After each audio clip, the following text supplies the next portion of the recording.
짧게 한 부분만 나누고 기도하겠는데요. 세상에 보면 이런 말이 있습니다. 백문이 불여일견이다, 이런 말이 있죠. 그러니까 100마디의 말보다 한 번 눈으로 보고 경험하고 체험하는 것이 훨씬 교훈적이고 나을 때가 있다라는 말이죠. 오늘 말씀에서도 마치 그런 것 같습니다. 사울이 왕으로 이렇게 세움을 받을 때 사무엘로부터 이제 하나님이 사무엘을 통해서 사울이 왕으로 세워질 것에 대해서 말씀하시고, 또 사울이 그것을 예언하고, 또 많은 백성들 앞에서 사울을 제비 뽑아서 이제 사울을 뽑았죠. 그 다음에 이제 사울이 너희를 구원할, 너희를 다스릴 왕이다, 이렇게 말을 했죠.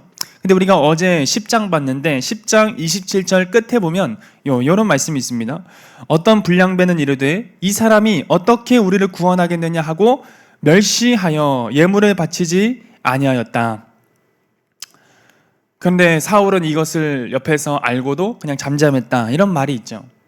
그런데 11절에서 이제 암몬 사람이 쳐들어옵니다. 그래서 이스라엘 어떤 모든 백성들이 다 사울의 진두 지휘 아래에서 이 야베스 민족을, 족속을 또 이렇게 구원하죠. 이스라엘 백성을 구원합니다. 그랬더니 사람들이 뭐라고 말합니까? 13절 말씀 보니까 이렇게 말하죠. 사울이 이르되 이 날에는 사람을 죽이지 못, 12절 보니까 이렇게 말하죠. 백성이 사무엘에게 이르되 사울이 어찌 우리를 다스리겠느냐 한 자가 누구니까 그들을 끌어내소서 우리가 죽이겠나이다. 아까 살펴봤던 27절에 불량배들을 말하는 거죠.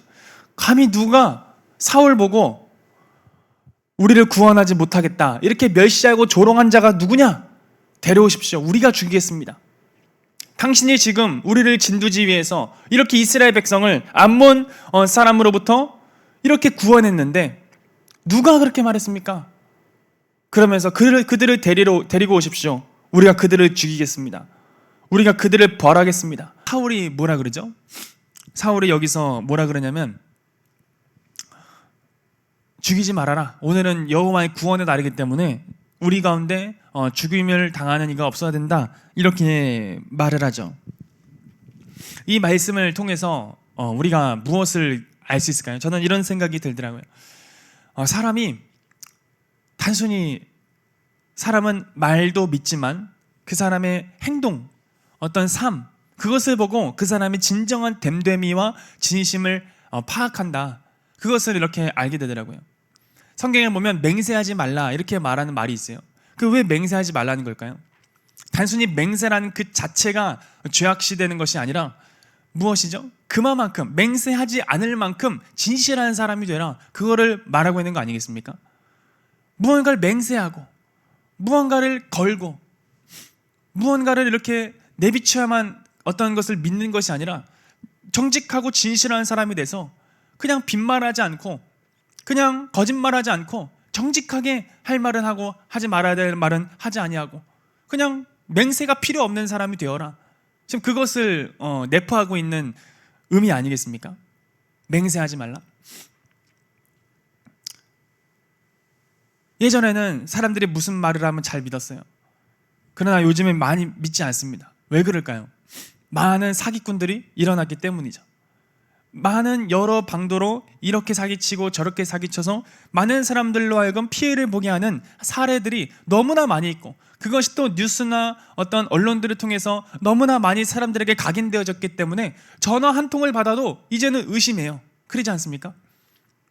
그것이 그 사람이 어떤 무언가를 요구해 왔을 때 과연 진짠가 아닌가를 무엇으로 판단하죠? 단순히 말이 아니에요. 서류나 그 사람의 실제 행동이나 어떤 내 눈앞에 보여주는 증거로서 그것을 진실이냐 거짓이냐를 판단한단 말이죠.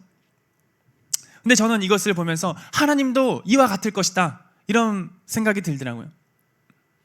하나님은 우리의 찬송, 우리의 찬양, 우리의 기도, 우리의 어떤 하나님 앞에 올려드려지는 어떤 것, 고백, 주님은 기뻐하십니다. 하나님은 너무나 사랑스러워하시고 너무나 행복해 하시고 너무나 값지고 귀한 보화와 같이 여기십니다. 그러나 단순히 그 사람의 고백 때문에 그런 기쁨을 가지시는 것이 아니죠.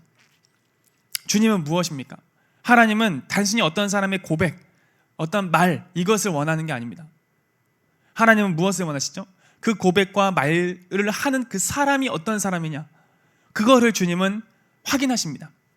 그래서 정말 진실되고 진심인 사람이, 하나님을 향하여 마음이 정말 향해 있는 사람이 올려드리는 그러한 찬양과 찬송과 고백과 기도, 모든 것은 향기로운 향이 되어서 하나님의 마음을 위로하기도 하고, 하나님의 마음을 기쁘게 해드리기도 하고, 하나님의 마음을 흡족하게 합니다.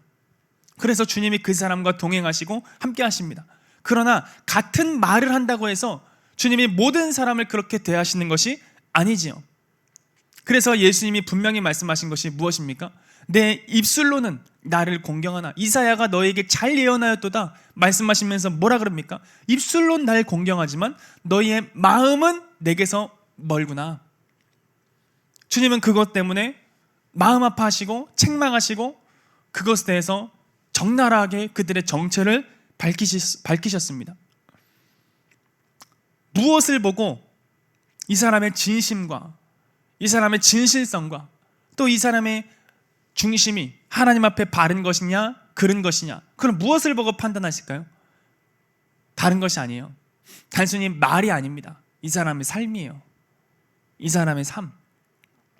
그래서 예전부터 설교 때마다 종종 말씀드렸던 것 중에 하나가 무엇입니까? 하나님은 중심이 바른 것을 원하시는데, 이런 사람들이 있어요. 기도하는 거 뭐가 그렇게 중요해? 꼭 기도 1시간 해야 돼? 꼭 2시간 해야 돼? 꼭 그렇게 오래 기도해야 돼? 성경에 있는 거 뭐가 그렇게 중요해? 꼭 그렇게 몇 독씩 해야 돼? 다 아는데, 어느 정도 내가 다 알고 있는데. 하나님은 중심을 보시지. 중심이 중요하지. 내 중심이 하나님께 향해 있으면 되는 거지. 그럴싸하지만 그것은 자기 합리화이며, 그것은 너무나 비겁한 변명이며, 너무나 잘못된 생각이에요.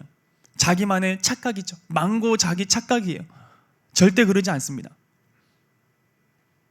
정말 하나님께 중심이 그 정도로 향해 있는 사람이라면 말씀을 안 읽고 베길 수가 없는 거죠. 기도를 안 하고 베길 수가 없습니다. 이미 마음이 떠났기 때문에 외식적인 신앙생활만 할 뿐이고, 어떤 사람들은 너무나 많이 떠나서 외식적인 신앙 자체도 안 해요. 하나님 꼭 주일 성수해야 돼? 마음이 중요하지. 꼭 교회 나가서 예배 드려야 돼? 꼭 모여야 돼? 마음이 중요하지. 우리 중심이 중요하지?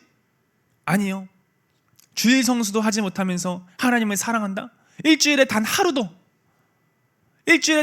중에서도 몇 시간, 그것도 떼내어서 하나님 앞에 온전히 드리지 못하면서 무슨 하나님을 사랑하고, 말도 안 되는 일이죠. 말도 안 되는 일이에요. 뭔가 앞뒤가 안 맞는 말이죠. 주일 성수도 온전히 지키지 못하면서 하나님은 난 중심으로 주님을 사랑해, 난 중심으로 주님을 의지해, 나는 온전히 하나님을 경외해. 웃기는 소리입니다. 웃기는 소리예요.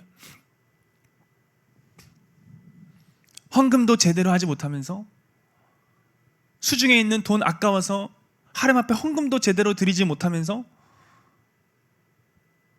나의 인생이 주님의 것입니다, 말만 번지르르게 하면은 그게 무슨 의미가 있겠어요? 하나님은 다른 걸 보지 않습니다. 돈이 부족해서 하나님이 헌금을 원하는 게 아니지 않습니까? 하나님이 돈이 없어서 사람들로 하여금 막 삥 뜯듯이 그렇게 막 돈을 뜯어내는 게 아니지 않습니까? 하나님은 돈의 액수가 중요한 게 아닙니다. 하나님은 뭘 보시는 거예요? 그 사람의 마음을 보는 거 아닙니까? 그 사람의 마음. 과부의 2렙돈처럼 과부가 얼마나 어려운 삶을 살았어요. 당시에 과부, 여자인데다가 과부면은 정말 사회적으로 거의 매장 수준입니다. 너무나 사각지대 중에서도 사각지대예요. 당시 문화나 풍토 자체가 여성과 아이는 거의 인간으로 치지도 않았는데, 그 중에 또 과부다 그러면 이제 거의 인간 상종을 안 하는 그러한 취급 대상인데, 그렇게 어려움 속에서 살아가다가 하나님 앞에 예물을 드리는데 돈이 없어서 그 조금이라도 전 재산 그거 바치는. 근데 주님이 뭐라 그래요? 이 많은 사람들 중에, 그 헌금함에 많은 사람들이 돈을 넣었는데 저 과부가 제일 많이 넣었다, 그러지 않으십니까? 단순히 액수를 더 많이 넣었기 때문에 그랬어요. 그렇지 않아요. 과부가 어디 돈이 있습니까? 두 렙돈 아무것도 아닌 돈인데. 근데 주님은 뭐라 그래요? 저 사람이 가장 많이 했다. 왜 그랬습니까? 저 사람에게는 저게 전세산이다. 저 사람에게는 저게 전부다. 예수님 발 앞에 향유 옥합을 깨뜨린 여인, 예수님의 죽으심을 알고서 그 죽으심을 위로해드리고 그 죽음의 그 길을 걸어가시는 예수님의 마음을 헤아려서 자신의 가장 소중한 향유 옥합, 가장 소중한 거, 당시 여성으로서 이 옥합이 너무나 귀중한 것인데 그걸 다 깨뜨려서 예수님의 발 앞에 다 쏟아붓고 눈물로써 그 발을 닦고, 예수님은 너무 귀하게 보시죠. 옆에서 다른 사람, 제자들이, 예수님의 제자들인데도 불구하고 왜 그걸 깨뜨려서 낭비하느냐? 그게 낭비입니까? 낭비가 아니에요. 이 사람의 진심이 그 행동을 통해서 보여지는 거예요. 그래서 예수님 말씀하시죠. 너는 내가 이 집에 들어올 때 발 씻을 물도 주지 않았으면서, 당시 발 씻을 물은 예의 중에 예의죠. 당시에는 오늘날처럼 도로가 잘 닦여 있는 것도 아니고 비포장도로에 먼지가 많이 날리고 온갖 먼지와 온갖 모래와 또 이 동물들의 배설물로 인하여서 발도 이렇게 샌들 같은 걸 신고 다니지 않았습니까? 그러니까 발이 굉장히 더러워지거든요. 그래서 손님을 초청하면 발 씻을 물을 대접하는 게 예의 중에 예의였어요. 근데 그것도 하지 않았으면서, 가장 기본적인 예의도 지키지 않았으면서 이 사람은 어떻습니까? 그 더러운 예수님의 발을 눈물로 닦고 머리칼로 닦고, 그 더러운 발, 깨끗한 발을 닦은 게 아니에요. 더러운 발을, 먼지 투성이인 발을. 주님은 무엇으로 우리의 중심과 우리의 진심과 우리의 진실을, 우리의 마음을 확인하십니까?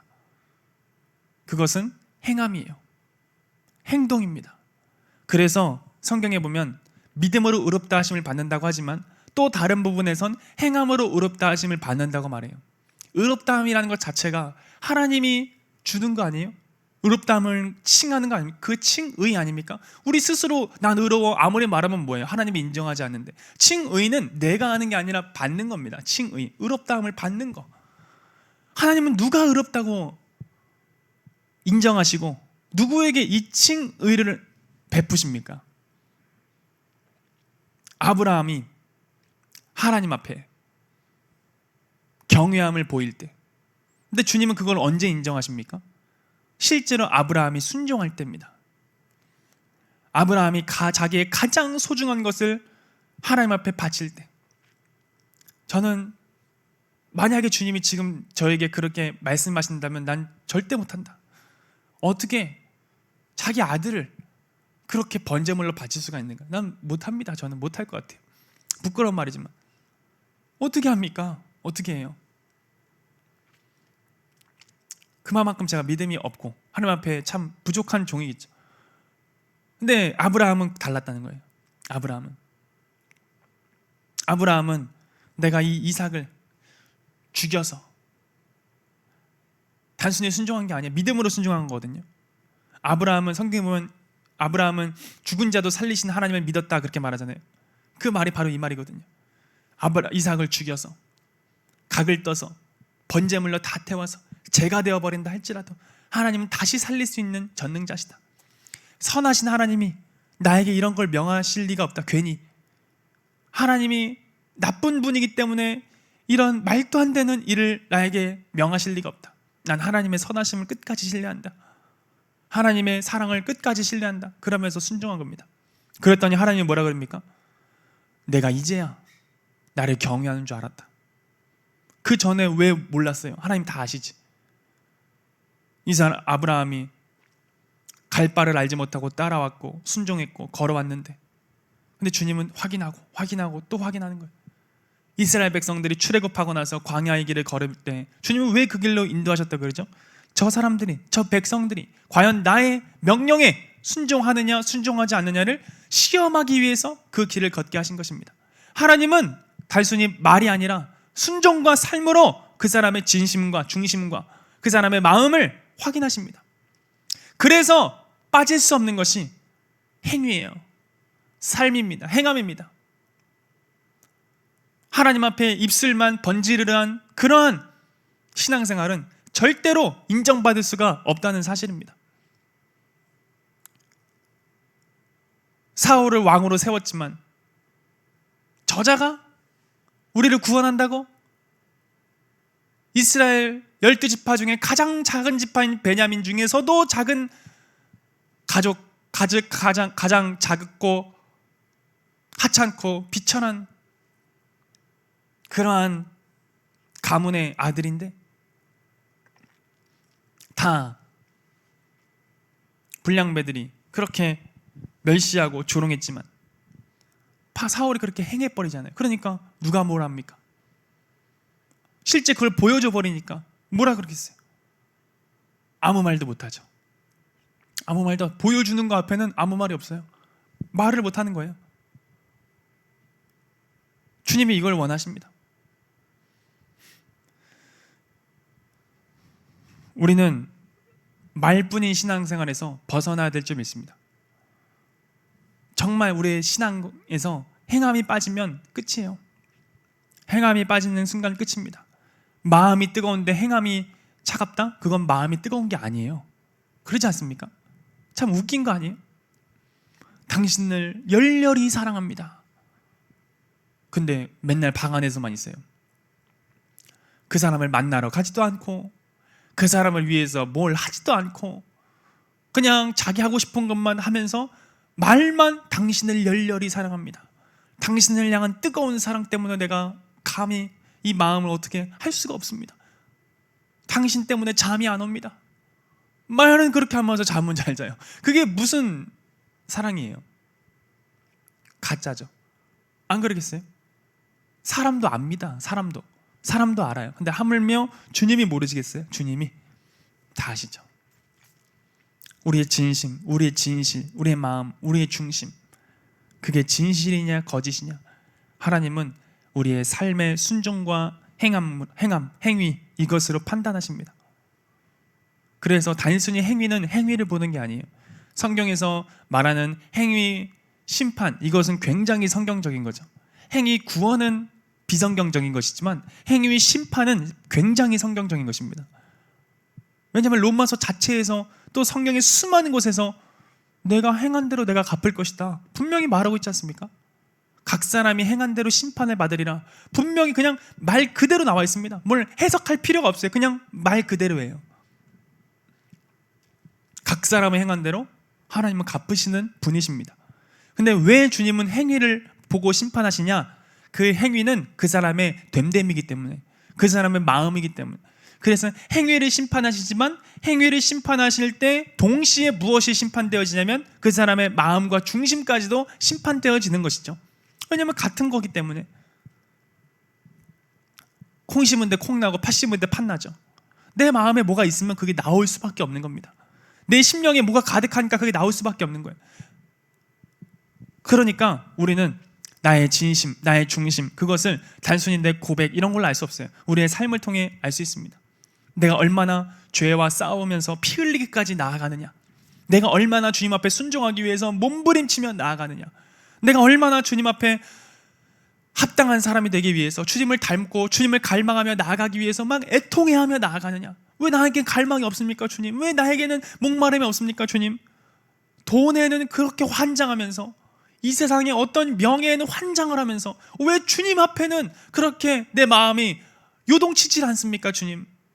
뭔가 이상합니다 주님. 내 마음을 돌이켜 주십시오. 내 마음을 좀 돌아보십시오. 은혜를 베풀어 주십시오. 내 마음이 주님을 향하여 뛰게 하여 주십시오.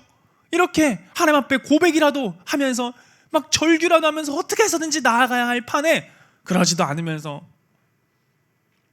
그냥 난 주님은 중심을 보시지, 하나님은 내 마음의 마음을 아시지, 내 진심을 아시겠지. 모르십니다. 하나님 모르세요. 주님이 전지전능하지 못하셔서 모르는 게 아니라 그 사람의 마음이 가짜기 때문에 모르시는 겁니다. 이 시간에 우리가 과연 나의 이 신앙은 진심이었는가? 과연 진짜였는가? 가짜였는가? 하나님 앞에 나의 중심이 정말 바랐는가 삐딱했는가? 나의 삶을 보면 알 수 있습니다. 내 삶을 보면 다른 게 아니에요. 목회자의 진실성 어떻게 알 수 있을까요? 그 사람의 설교를 보면 알 수 있어요. 그 사람의 목회의 방향을 보면 알 수 있어요. 정말 영혼을 사랑하고 하나님을 사랑한다면 회개를 외치지 않을 수 없어요. 사람들이 싫어한다고? 아니요. 그거는 모르는 소리예요. 정말 모르는 소리예요. 갓난아이 같은 소리예요. 정말 아무것도 모르는 사람들입니다.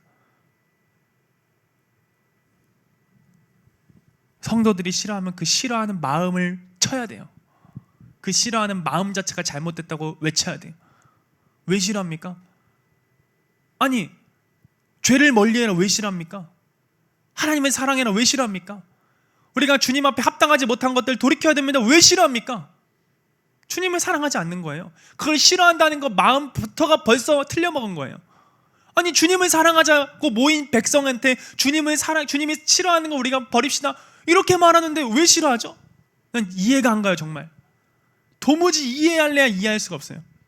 하나님을 사랑하고 주님을 닮아가고 주님을 예배하기 위해서 모인 사람들 아닙니까? 그런 사람들에게 그런 건 주님이 싫어하시더라고요. 그런 건 성경에 비춰봤을 때 하나님이 원하는 게 아니더라고요.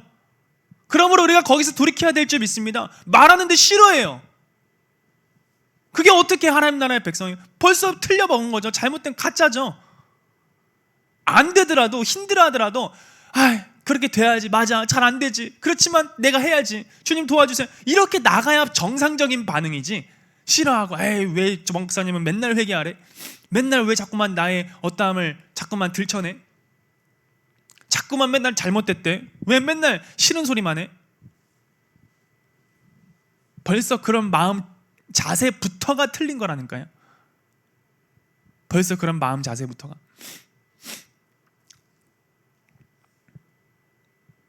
우리는 정말 정직해져야 돼요. 목회자는 그런 걸로 아는 것입니다. 그런 걸로 정말 그 사람이 진짜 영혼을 사랑하고 진짜 하나님을 사랑하며 정말 하나님의 신부를 길러내는가 아닌가. 그 사람의 사역 방향이나 그냥 맨날 다 좋은 게 좋은 거지 하면서 다 그렇게 받아주고 우쭈쭈해주고, 우리가 미성숙한 신자인가 종교인인가 그 설교에서 나눈 것처럼 미성숙하면 잘 안고 가야죠. 그러나 종교인은 어떻게 안고 갈 수가 없어요. 종교인은 미성숙하더라도, 미성숙함의 특징이 뭐라 그랬어요? 계속 적어도 거듭났긴 했기 때문에 하나님을 향한 갈망과 목마름과 적어도 그 소원은 있단 말이에요. 그렇기 때문에 회개하라, 순종해라, 잘못됐을 때 권면하고 책망하고 그런 걸 받아들인단 말입니다. 그러면서 같이 끌고 나가는 거지. 그런 마음 자체도 없고 맨날 불평 불만으로 가득한데 어떻게 끌고 나가면, 그건 끌고 나갈 게 아니라 쳐내야 되는 거예요. 아니, 안 따라옵니까? 그럼 예수님이 그러지 않습니까? 예수님이 부자 청년, 예수님 앞에 합당하지 못한 그 무리들, 내가 날 따른 까닭은 다른 것 때문이 아니다, 다 주님이 내치시잖아요. 끌고 가는 게 아니라. 그건 매정한 게 아니에요. 매정한 게 아닙니다. 거룩한 것을 개에게, 진주를 돼지에게 던지지 말아라. 안 되기 때문에 그런 거예요. 안 되기 때문에. 이미 마음이 없기 때문에. 마음이 있어야 어느 정도 끌고 가는 거지. 마음 자체가 없는 게 드러났는데 어디를 끌고 가면 못 끌고 갑니다. 그건요. 다 망칩니다. 그래서 우리가 이 시간에 기도할 때, 하나님, 나는 정말 과연 하나님 앞에 어떤 사람입니까? 우리가 들은 말씀을 토대로 자기 자신을 살피면서 함께 나아갔으면 좋겠습니다. 우리가 들으신 말씀 기억하시면서 하나님 앞에 나의 중심이 진실한 사람으로 확인되기 원합니다. 우리가 기도하면서 나가도록 하겠습니다.